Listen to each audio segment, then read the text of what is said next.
I'm great, Mark. Love your show. I'm a farmer in southern Colorado, and things just don't quite make sense when everybody's talking about, the poor farmers, the poor farmers. Well, from my vantage point, the reason they're poor farmers is because they keep subsidizing us.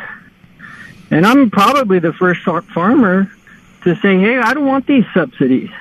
Let's let free markets work. But you're right. But this creates a very bad mentality. These subsidies. It creates a very bad, like for instance, here I'm going to get in trouble again. I don't support ethanol. I don't support it, which means they're going to be angry with me in Iowa and Kansas. I don't care. I don't support it. You grow food to eat. And we got plenty of natural gas and plenty of oil. We don't need it. Anyway, go ahead. Well, I know I'm a farmer, but I think I'm a conservative first. So I'm able to wade through all of these guys throwing out lifelines to farmers. I mean, one of the reasons why the Department of Ag, the Farm Bill, food stamps, that's to help people eat. Well, they subsidize us so that there's cheap food.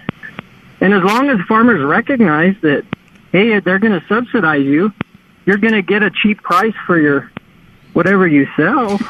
Well, I agree. I don't want to take on everything right now. I want to stay focused on the tariff issue and the subsidy that the president is proposing. I do understand your point, very, very important point that you're making. But we're going to overwhelm people. But when they're throwing lifelines, but I love this line that this is temporary. How does the president know it's temporary? First of all, things are temporary. Things aren't temporary. It's hard to know. But unless these countries are going to capitulate, and I don't even know what that means in the context of what we're talking about here, I guess he's not going to. But meanwhile, there's dislocation. I'll give you another example, if I may, Jed. Let's say I have a contract, and I'm going to buy a certain amount of whatever it is, steel, for a certain price, right? And I have this contract in place for 6 months. And all of a sudden, tariffs are put in place. And I say, wait a minute. I need more steel, and we agreed to a certain price. What happens then? I have a better one for you. United States military. They just passed an increase in the military spending, right, Jed? Right. There's some predictions, some green eye shade guys at the Pentagon have to figure out how many bombers we need, how many bombs, how many jets, how many missiles, how many tanks, how many personnel carriers, on and on and on. And they do all these figures. They figure it out. Now the price of steel just went up.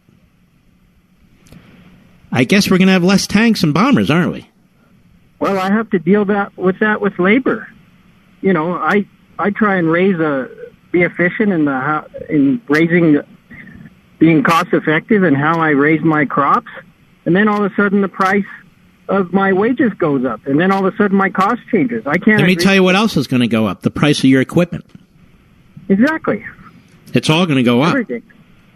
And it's like a Ponzi scheme. It's just inflation, higher, higher, higher.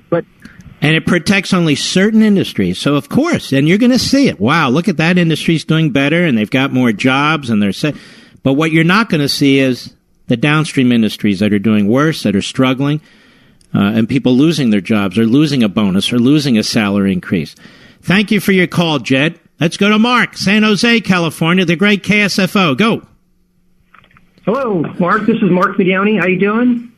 Everybody doesn't have to give their last name because, not you, sir, but somebody may not actually be who they say. So let's stick to first names. Go right ahead. All right, very good. No, I'm a conservative. What do you do, by the way? I'm just curious.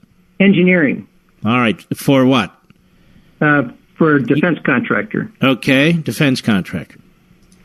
Yeah, and I'm a conservative, but I'm also a fair trade and a free market person. Well, that's not conservative. That's actually leftist.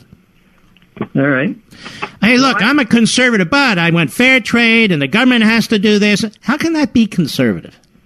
I think the tariffs are a good thing because I think it needs to factor in the cost of social programs for the people that are out of work because all the jobs are going somewhere else. So we ought to have more tariffs then. Yeah, I think it's a win-win. If China, if we stop, it's a win-win. You're obviously not a farmer, are you? I'm talking about the China $900 billion. I'm talking about Americans. I'm talking about the $900 billion. So the win-win. It's not $900 billion. It's never been $900 billion. It's been in the $600 billion category. And what does that mean when we have a trade deficit with China? What does that mean? Let's walk through this like an SAT test. What does that mean? They're buying more products than we're buying from them than they are from us. So if the price goes up in the U.S., if there's a trade barrier, then the products are going to come from the U.S. sources instead of from the foreign sources. And no, they're not. If you put taxes on American products, people are going to buy less. What are you talking about?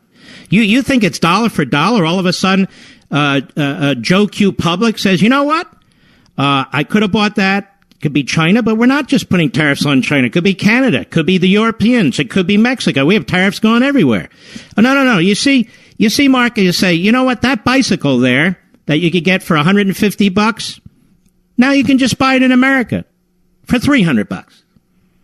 Well, I don't want to buy it for $300. I guess I see it different. So if it's not a matter of seeing it differently. This is how people behave. It's history. It's fact. Well, I think if China decides to buy the $600 billion from Why are you focused on China? I notice you won't talk about Canada. No, because the biggest trade deficit is with China, because we send so much, we buy so much from them. And what are we buying from them? And they should buy back from us. No, they shouldn't. Who cares what they buy? Why do I care what they buy?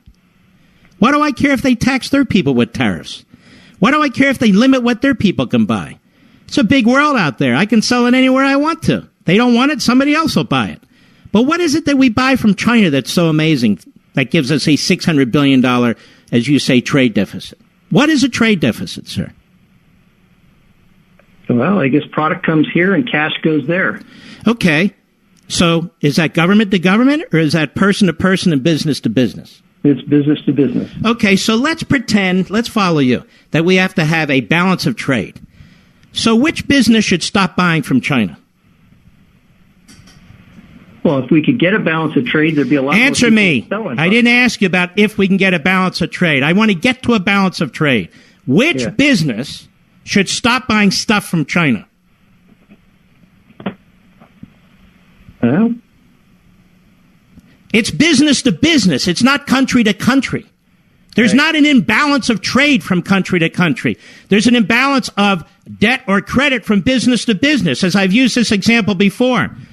Let's say I run a company and I need a lot of oil, and I can buy oil from Saudi Arabia cheaper than anywhere else, just as a weird example. And my company buys $1 billion worth of oil from Saudi Arabia, but I buy nothing from Saudi Arabia. There's a $1 billion imbalance. So what? I'm taking that $1 billion in oil.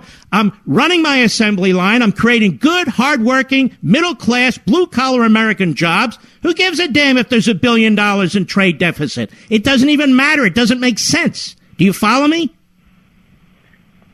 Okay, so, all right.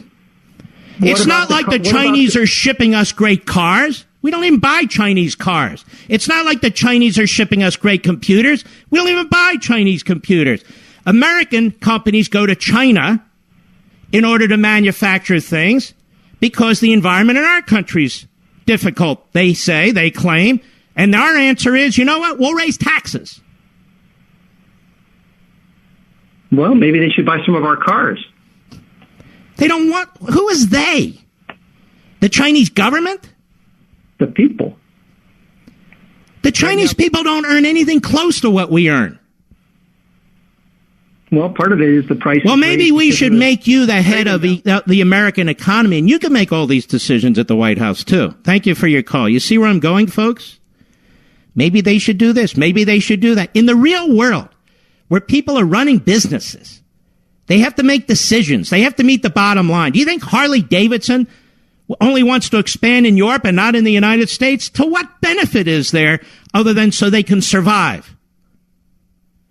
Do you think Whirlpool wants to increase the price of its products by 9% in the last 3 months?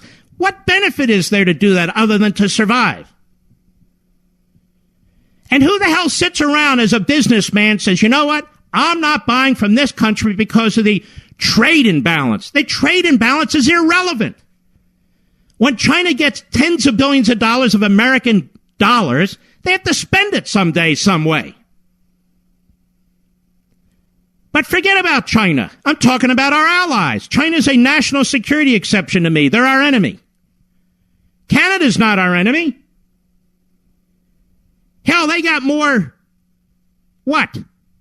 caribou up in Canada than they have human beings. They're a great threat to us, huh? I don't think so. I'll be right back. Mark Levin.